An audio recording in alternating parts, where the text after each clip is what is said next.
The blue introduced the blue one. Yeah. Now, Okay. I think it was in March when they introduced the train. We call it Kada Manyambose. It was after during the remember during the COVID, the world was closed down. Yeah. Nothing was in the street. It was only the security personnel, all the soldiers, the police, and all the stuff. But because of negligence, the stations were hit hard by stealing the cables and stealing because of the huge problems of cable stealing. So the trains are no longer working. It's only this one that they managed to renovate and to restore now. It's only the trains that goes this side. So a train originally, because of the train, when the train was introduced in South Africa, in Johannesburg, it was never used as a public transport to transport people. It was used to transport goods and export goods. And it was only a transport for the mine workers. It has 12 coaches. In Johannesburg, we have 12 shaft gold mines that they take gold in. So that is why next to a train station, there must be a hostel. Each coach represents a shaft. So 360 degrees all round, as far as your eyes can see, you see the beautiful landscape of Soweto. Those are the mine dumps, the ones that we're looking at, the waste from the mine when they were digging gold, representing the 12 shafts that we have in Johannesburg. Then this side we find the hills that make Soweto one big round ball. We call them the Soweto walls, just like the Berlin walls, because they helped apartheid government to put control in Soweto, and they can be able to put and control all the blacks under one thing, under one ball, under one calabash. Feel free. All the houses that we see around, they form part of the 14,000 houses. During apartheid time, our grandparents never owned the houses. They used to belong to the West Rand Board administrative.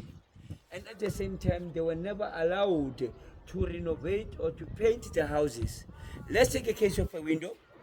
If the window was broken, the father, as the head, as the controller, will be the one who will report the window.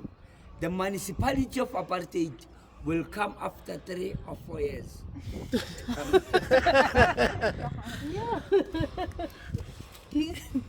If you fix a window, you will be imprisoned for 6 months for breaking the law.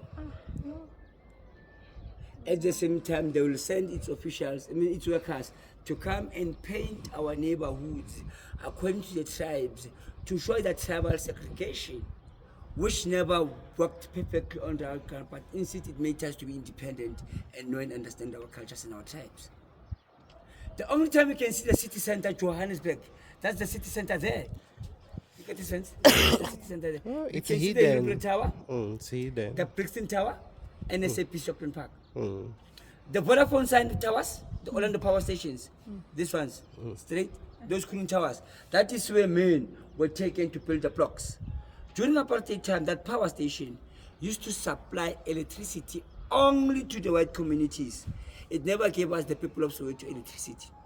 The first source of electricity was introduced in 1982 when they introduced these big street lights, the Apollo lights. Why the name Apollo? How it came to be called Apollo? It is because of when they introduced this, our parents thought that they were preparing for Apollo spaceships to come and land in Soweto and take them out of the apartheid system, not realizing that it was part of putting control in Soweto at night. Those are the symbols of oppression. 86, they introduced electricity into our homes. 87, it was shut down. Today, they are using it for a stupid thing, which is a bungee jumping. But we love bungee jumping. Do you want to get an national rush, Pap? We love. You want to bungee jump? Let me give it. I'm joking. I'm scared of No, heights. I can give you the best, the best thing to do that, even if you wanted to do it. Just go on top of the hot drop. The wardrobe. Yes. put a sponge there, or the back, but and jump, close your eyes and jump.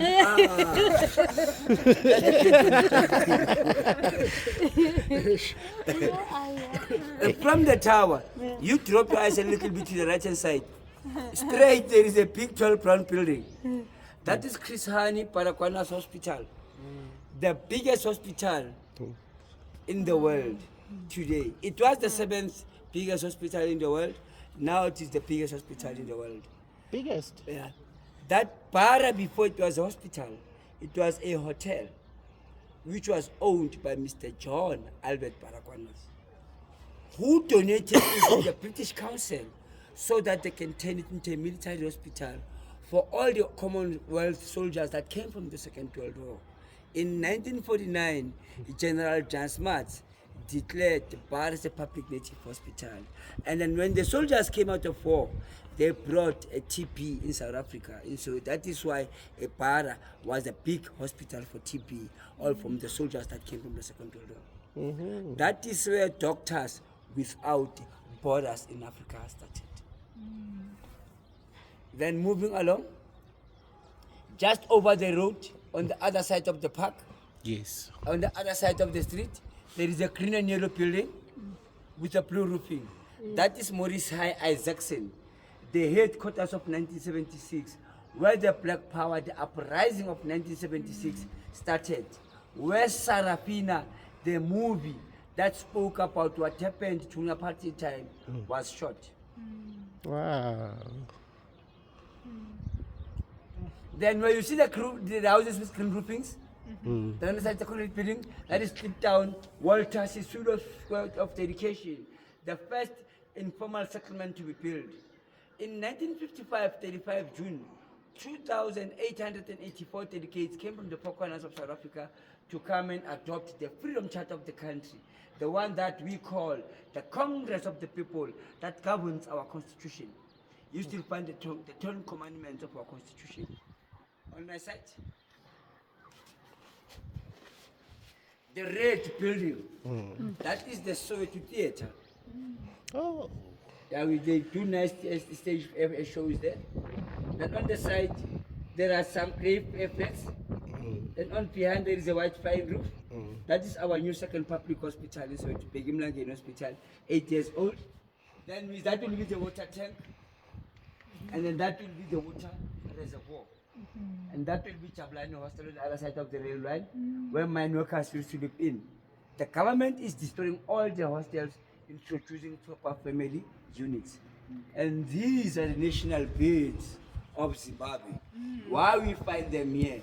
To show the relationship between Cecil John Rhodes, Sir Ernest Oppenheimer family, not forget the Ruperts. If South Africa wanted to fight to know about where the money and the corruption comes from, and stop using the president, we need to take Oppenheimer, make them the president of the country, and take Rupert, make them the minister of finance, and take Rhodes and make them the administrator. Then they can account about all the economy that is happening in South Africa. Because of those are the people who are controlling. Of these ones, the babies and all the stuff, are the puppets that have been used, they are the pawns. We're standing right in the center of Soweto. As you can see, the beautiful landscape of Soweto right